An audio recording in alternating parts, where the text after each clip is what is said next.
Assalamualaikum warahmatullahi wabarakatuh. Perkenalkan dari kelompok 2 dari tim grup selaku pembina grup, yaitu saya sebagai moderator Wahyu Nudia. Tim saya bersama Fahrul Roji, Aura Kartini, dan tim Aulia, Bapak Juberli Samuel, dan Bapak Edi Purwanto. Baik, untuk tidak memperpanjang waktu, mari kita mulai. Pada Fahrul dipersilakan.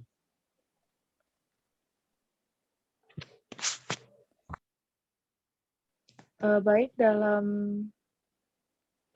kali ini waktunya saya akan membahas melalui bab 3 yang sudah ditranslate, yaitu perubahan pada perusahaan SaaS.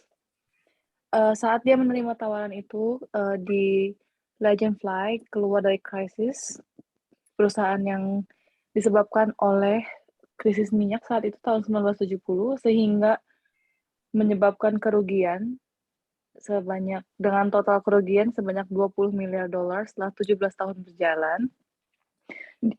Sang sumber jurnalnya ditawari sebagai Chief Operating Officer di sebuah perusahaan bernama SAS Group ini.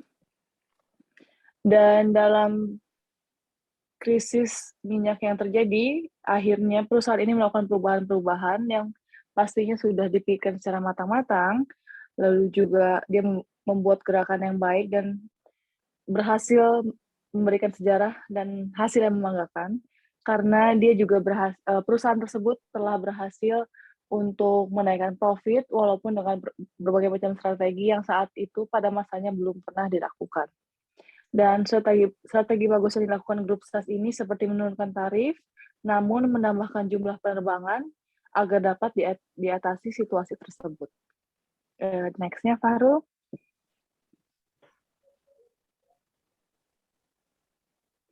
Lalu setelah beberapa tahun, industri penerbangan tumbuh kembali dengan peluang strategis dan menghasilkan pendapat yang baik dan membuat pelanggan puas. Oleh karena itu, perusahaan ini juga melakukan tes market atau survei dengan melakukan strategi untuk market pembisnis, karena pada dasarnya mereka akan pergi traveling dalam situasi apapun, dalam kepentingan bisnisnya, tidak seperti turis yang hanya pergi dalam situasi tertentu atau dalam holiday season. Berikut dari ringkasan dari bab 3 dari saya, Aura Karisma, dilanjut oleh anggota grup lainnya.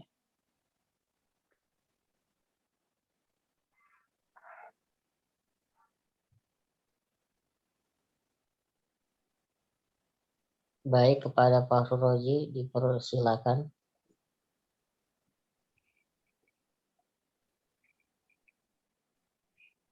Baik, dari bab 4 ya, itu profesi pemimpin. Intisari, pemimpin yang baik adalah seorang pemimpin yang mampu menciptakan suatu struktur organisasi dan menjalankan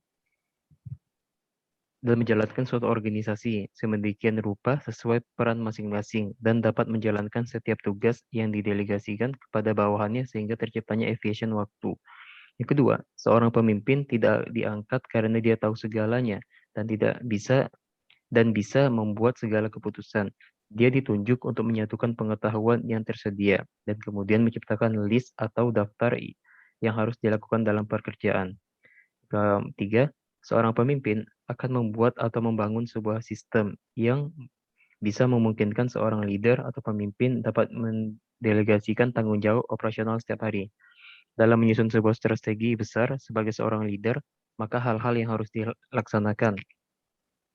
Yang pertama, menggunakan berbagai keterampilan yang dimiliki.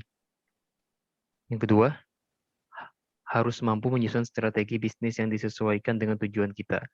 Ketiga, perlu mengkomunikasikan tujuan dan strategi kepada dewan direksi, serikat pekerja, dan semua karyawan.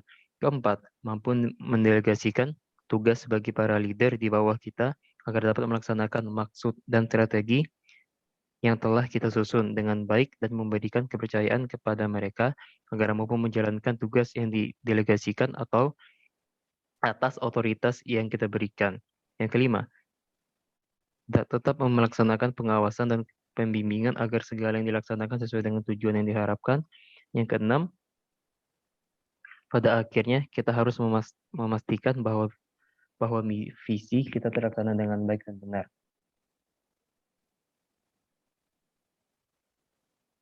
Selanjutnya akan disampaikan oleh Wahyu Nudia. Oke, baik. Intisari, sebagai seorang pemimpin, memang harus memiliki ide sebagai ide pokok pemikiran yang sangat strategis. Bisa juga dilakukan, walaupun dengan ide pemikiran masing-masing, setiap manajer pasti berkembang sendirinya, baik knowledge dan skill yang akan berkembang sebagai acuan. Kedua, tidak memiliki sifat rendah diri, bahkan menganggap bahwa kita tidak tahu apa-apa. Ketiga, seorang pemimpin juga bukanlah seorang yang bisa segalanya, akan tetapi juga memiliki strategi, konsep, planning, yang mampu membuat sebuah prestasi atau tingkat target bagi perusahaan. Setiap penulis atau manajer juga menceritakan bahwa manajer juga harus menjadi sebuah pemimpin, baik pemimpin perusahaan, baik pemimpin dalam divisi dalam sebuah maskapai, baik kecil dan besar, sekaligus dia menerbangkan pesawat yang kecil ataupun hanya sebagai pesawat yang untuk memperbaikinya. Baik, yang sangat diperlukan dari seorang pemimpin adalah yaitu pemikiran dengan strategis, ideal, ide pokok, dan pemahaman konsep. Kedua, juga memahami dan mengayomi dan mengarahkan kepada anggota. Ketiga, mampu mengolah keuangan dalam segala krisis ekonomi, baik dalam perusahaan, internal dan eksternal. Keempat, mampu mengolah produksi. Dan kelima, pemimpin juga mampu mengolah teknologi, baik secara pribadi maupun intelektual. Dan keenam, juga mampu mengolah sumber daya manusia baik kepada karyawan dan kepada pihak kerjasama. Pemimpin juga dapat menciptakan sebuah lingkungan kerja yang nyaman, yang artinya membuat kesejahteraan kepada karyawannya atau anggotanya yang dapat mendorong keuntungan dan fleksibilitas dan inovasi pada perusahaan untuk mendapatkan tujuan yang akan dicapai. Baik, next. Untuk selanjutnya kepada Bapak Juberli, dipersilakan. Oke, baik. Maka dengan demikian, pemimpin adalah seorang pendengar. Dia harus mampu mendengarkan segala keluh kesah, ide, dan segala sesuatu yang dibicarakan di lapangan pekerjaan atau di tempat pekerjaan. Sehingga dia mampu mengambil suatu keputusan dengan baik dan benar sesuai dengan tujuan yang dimaksud. Menjadi seorang yang komunikator, artinya dia selalu memberikan informasi, mendapatkan informasi, memberikan arahan kepada bawahan semua ya, sehingga apa yang menjadi strategi dia itu bisa berjalan dengan baik. Menjadi pendidik secara emosional, melatih para pekerja yang ada di dalam agar mereka tidak memiliki emosional yang terlalu over. Dalam arti, dalam setiap pekerjaan ada yang salah, ada yang benar, akan tetapi bagaimana melatih diri kita menjaga emosional agar itu tidak terjadi segala sesuatu yang tidak diinginkan di lapangan pekerjaan. Orang yang selalu ekspresif, artinya dalam penyampaian dia harus memberikan ekspresif untuk memberikan pengetahuan kepada setiap karyawan agar setiap karyawan bisa melihat maksud dan tujuannya seperti apa sebenarnya.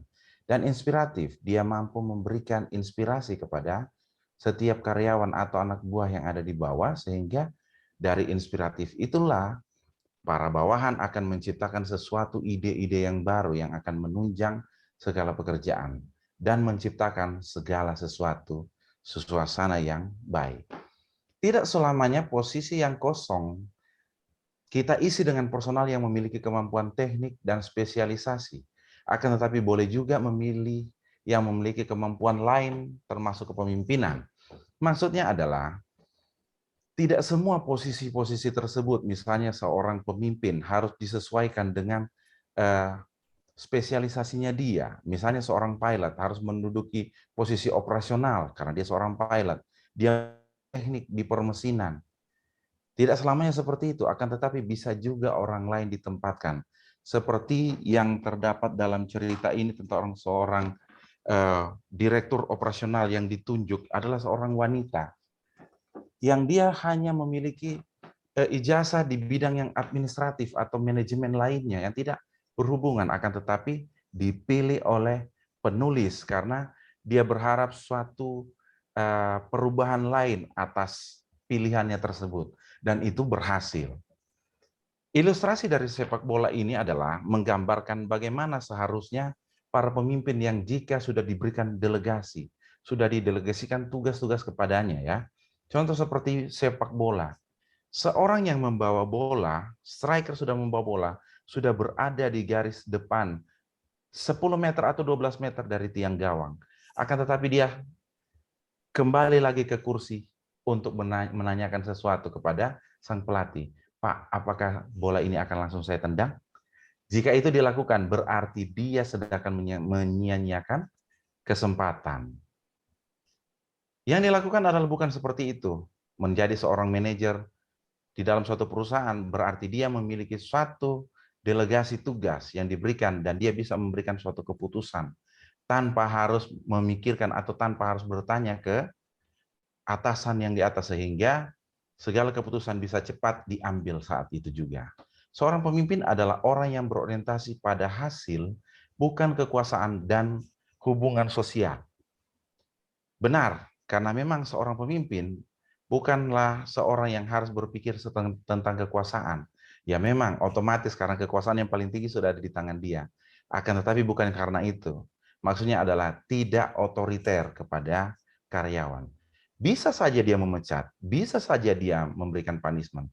Akan tetapi bukan suatu orientasi dia sebagai pimpinan yang memiliki kuasa atau hubungan sosial, mengangkat karyawan dari keluarga atau merasa berhutang budi pada karyawan tertentu sehingga memiliki excuse akan segala sesuatu yang dilakukan oleh bawahannya dia terhadap perilaku yang menyimpang. Banyak yang akan datang dengan ide-ide yang bagus. Tetapi yang terpenting di situ itu adalah hasil, dan hasil akhir akan menunjukkan siapa Anda sebenarnya. Begitulah pemimpin. Menjadi seorang pemimpin, kita akan melihat bahwa banyak sekali orang yang akan memberikan ide-ide yang cemerlang. Akan tetapi, yang terpenting di situ adalah hasil akhir. Bukan hanya bicara-bicara saja ya, harus ada hasil akhir. Karena nanti di hasil akhir itu akan menunjukkan itulah keberhasilan kita. Bukan hanya pembicaraan yang berakhir pada meja perundingan saja. Demikian yang bisa saya sampaikan. Saya kembalikan kepada moderator. Baik. Untuk selanjutnya, apakah ada selanjutnya ada lagi? Kosong? Sudah. Sudah selesai? Yes. Oke, baik. Berarti dalam arti kepemimpinan.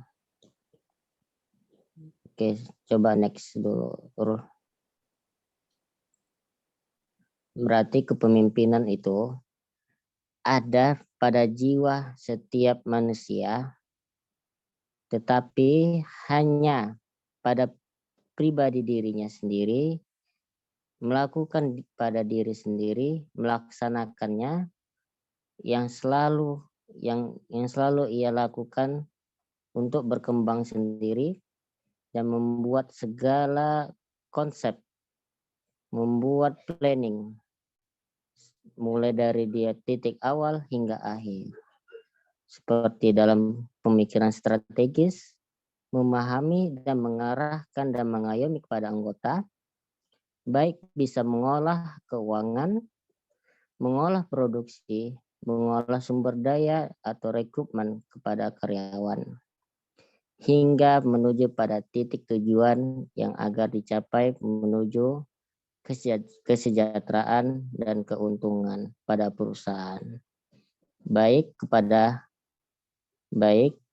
Sekian terima kasih dari kelompok 2. Atas nama kelompok 2, saya moderator Wahyu Nudia bersama kawan tim kelompok 2 Muhammad Farul Roji, Aura Karisma, Tiara Aulia, dengan Bapak Juberli dan Bapak Edi. Mohon maaf atas segala kekurangannya. Kepada Tuhan saya mohon ampun. Jika ada kekurangan, mohon kritik dan sarannya. Wassalamualaikum warahmatullahi wabarakatuh. Kami tutup dengan selesai.